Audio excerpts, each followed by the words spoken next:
e piki manuka takoto ke mui te aroaro ia te taone. Me te mea nei, mai nei momo mahi, e whaka ngāwari hoki i te noho a ngā uri a Ngāti Whakaue me ngā iwi o te rohe nei, ki ene momo whare. Ka mihi hoki ki a Ngāti Whakaue, tō rātou pūmanawa, pūkenga hoki, ki te whakatāmi i te utu. This is iwi aspirations being met for intergenerational benefit. Like, it's just next level incredible that we are changing what previously had sheep on it into homes for our whānau. And we just couldn't be happier because they're brand new, healthy homes. But importantly, they're affordable. I'm so proud of my hapu of Ngāti Whakaue.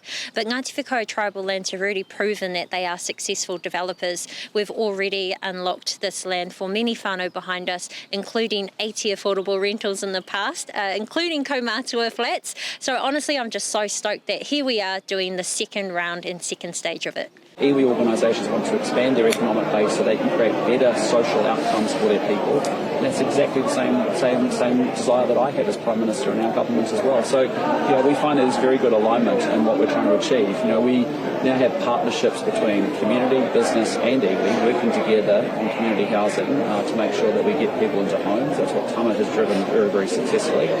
We as a government have supported it all and we continue to do so.